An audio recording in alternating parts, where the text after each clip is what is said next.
Okay, so I'm down with the slight flu, so if you hear me coughing here and there in this video, right, I do apologize in advance. So anyway, back to this week's market analysis. Since this is the first week of the month, what I like to do is to give you a bird's eye view of what's going on in the different sectors of the financial markets. We'll cover forex, bonds, commodities, indices, and etc. So I kind of equip you with what's going on in the market. So you chat with your friends and you talk. I can make you sound a little smarter, right? So with that said, the first market we'll look at is Euro Dollar. So looking at this market, I would say this market is in an uptrend. If you have difficulty defining the trend, just pull out the 200 MA and tell yourself, right, if the price is above the 200 MA, this line over here, then your bias should be towards the long side. And trust me, right, more often than not, you will be on the correct side of the market. And for those of you who are price action traders who like to analyze the structure of the markets, you just zoom out, right, and you can see that Euro Dollar pretty much in a range for a good couple of years. Then it finally broke out in the second half of 2017. It retested the previous resistance turn, support. Then it continued to make higher highs, higher lows till where it is right now. So generally that is the price action of Euro Dollar over the last few years. And last week, right, I would say there was a valid setup to go long, right? If you look at Euro Dollar, this is actually a area of support. Okay, the market tested this resistance, got rejected, and then came down into this area of support, right? So then notice the price retested these lows, and then it finally closed higher. So you can see that, why is this a valid setup to go long, right? This is what I call a false break, where the market does a false breakdown, and then it closed higher. So the reason is quite simple, right? As the market break down of this lows and this low, there will be traders who are looking to go short because they'll think, right, at one point in time, the market is quite bearish, as the bearish candle, while it's still forming, it's closing lower near these lows, and it might appear that hey, the market is finally going to break down. And then what happens? The market suddenly reversed, right? Because buying pressure stepped in and pushed the price closing near the highs. So this tells you that those traders who are short the lows over here and here, they are now pretty much trapped, right? If you're short and the market go against you, right, you are in the red.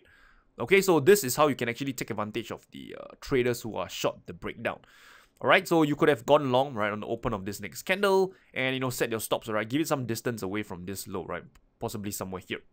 Alright, so then, how you can manage this trade, right, is to see if the market can retest back this highs over here, right, this area of resistance, this swing high. So if you want to take things a step further, okay, and because if you notice, right, on the weekly time frame, right, the market is still, in an uptrend. It's forming somewhat of a build up over here. So there's actually a good chance that this market can break out of the highs and continue trading higher. So how can you, better manage this trade? So there are a few ways you can go about it, but I'll share with you my take on, or rather the approach that works best for me.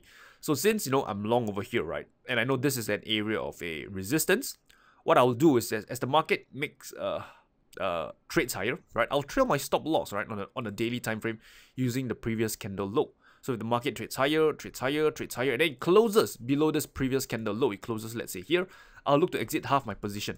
I'll take half my position off at this after the market has closed below the previous day low. Now you might be wondering, Rayner, what about the other half? Right, the other half I'll choose to hold it. Why? Because as you've seen on the weekly time frame, the market is consolidating, forming a build up over here. So if the trend does continue, if it does break out higher, I could still be in for another move higher. So I want to hold the remaining half to see if the market can break out of these highs, right? So I will not adjust my initial stop loss, which is somewhere here. I'll not adjust it until the market either breaks out of these highs, right, or it's going to hit my stop loss. So this is a slightly more advanced, right, but the reason why I do this is because of the higher time frame structure. The trend is still up, and there is a potential build up that is being formed that could potentially push the market above this highs over here. So this is my take on Euro Dollar. I'm still bullish. I'm long on this, and we'll see how this one plays out.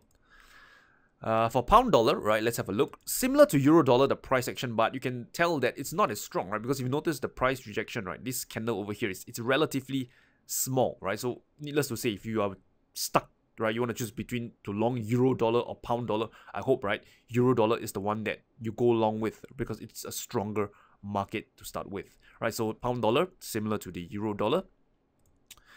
Having a look at Aussie dollar, right, this one over here, the market seems to be more in a Let's zoom out and see where we are, right? More still in a very long-term range, but that's not to say that there is no setup to trade, right?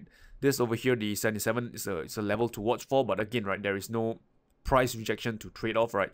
Market seems to be consolidating 1-2 candles. So again, nothing for me over here. No doubt the market long-term wise is still in the range.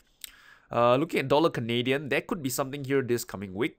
Okay, dollar Canadian, right? We are seeing that this market pretty much, right, approaching this area of resistance. So again, right, how I would look to trade it is that there could be a potential, false break again. The market trades higher and then it smash down lower, closes lower, and then traders who are along the break of the highs are now trapped. So this is a possibility, all right, on the dollar Canadian.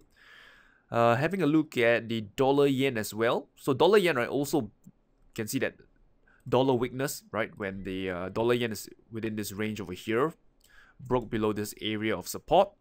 This one over here, retrace, and then it continued trading lower. No doubt it's not as smooth as it seemed, right? You can see that actually there's a lower prices. Then the market tried to stage another rally before it collapsed lower. So it's you can see that it's somewhat like a M shape, something like that, right? But no doubt, right, the bias, the trend is still towards the downside for dollar yen. And another FX market I want to talk about that I don't talk about often is the dollar against the Chinese yuan. Because I want to talk about this is because there is another potential trading setup on this. So if you look at the big picture, right, the weekly time frame, you can see that this market, right, the sell-off over the last, I think 1-2 years has been pretty strong. The trend is towards the downside, right? This portion over here, the market trading lower. So you look at the daily, right, the price action is even clearer, right? Zoom out a little bit, you can see that right now the market is still, making consistently lower highs and lower lows, right? Lower lows. So your bias should be towards the downside. So what I'm looking for is that for this market, right, notice that it's forming somewhat of a consolidation over here, within here, right? So if the market can come down lower, consolidate and break down, there's a good chance that you can see a follow through on the dollar against the Chinese yuan. So I'm again, right, bearish on this, right, and to see if there is any setup, right, to short this market towards the downside, right? I think if it breaks and close below this low, there's a possibility we could see lower prices on the dollar against the Chinese yuan. So this is one of the more prominent trends in the FX markets of today. So that's pretty much it for the major currency pairs. Right, moving on, let's have a look at the indices, shall we? So S&P, right, I think a lot of you are pretty much watching what the stock markets are doing. So as you can see, volatility has picked up, right? I mean, you don't even need to, use any indicator. Just look at the previous range of these bars over here. They're all relatively small, right? If you just take a ruler, you measure the height, right? Maybe it's like 0.1, 0.2 cm.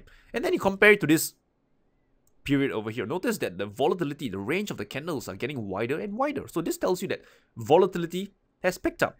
And, previously you might get away with tight stop loss because after all, the market is trending higher. Tight stop loss, right? If it's trending higher, you're long, you could still be in the move.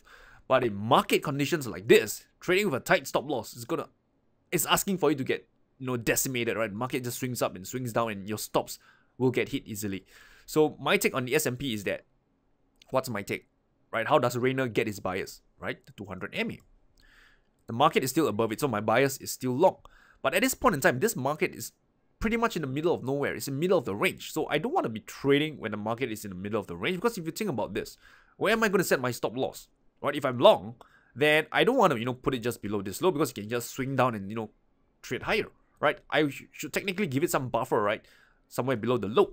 So if I were to go long over here, my stop loss is here. So this is, pretty done wide, right? And from a risk to reward standpoint, where would sellers potentially come in? I would say over here or maybe even here.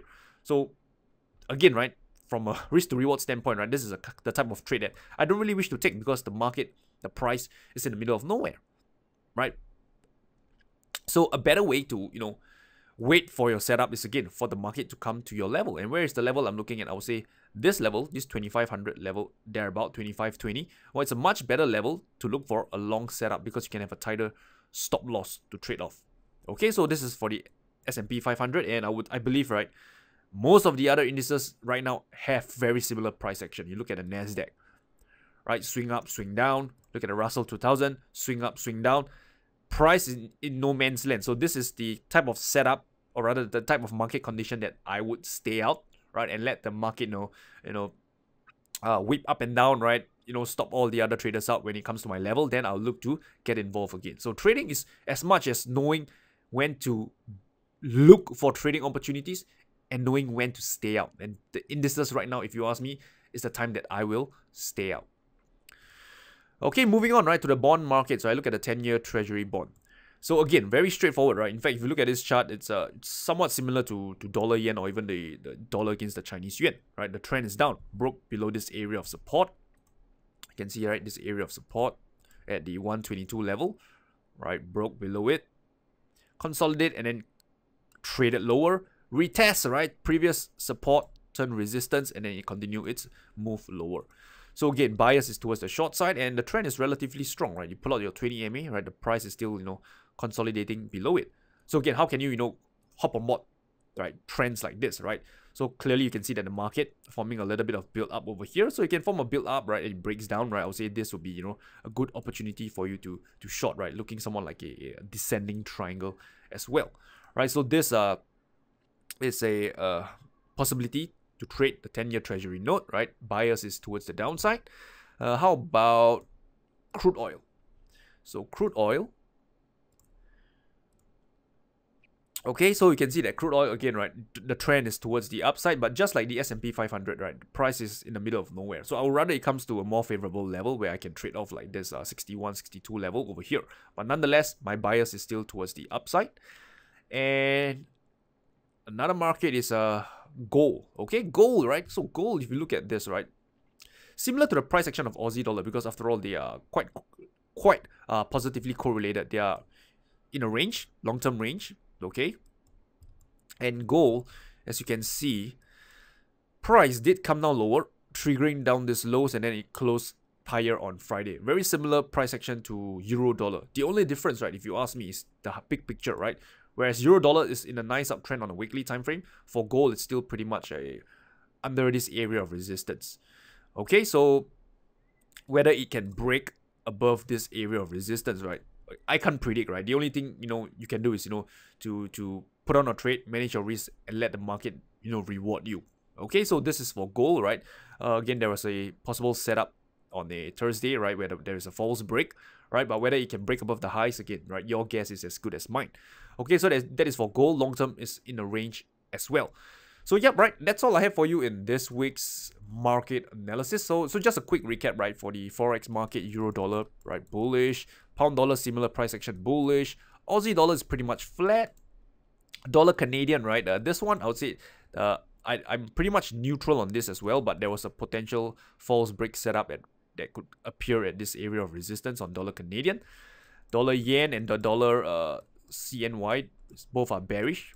Okay, what else did we talk about? The bond, right? The bond markets, bearish. We also spoke about the crude oil, Brent crude oil. That is a bullish, but I don't have any setup at this point in time. And gold, I would say also pretty much neutral at this point in time. Neutral, let's call it equal, right? Neutral, equal, whatever. Okay, so yep, right, that's all I have for you in this week's video. If you have any feedback, comment, just let me know below, and I'll get back to you. And the interesting thing is I didn't cough in this video, so I'm puzzled. I'm a little bit surprised by it as well. Okay, so with that said, right, I'll talk to you soon.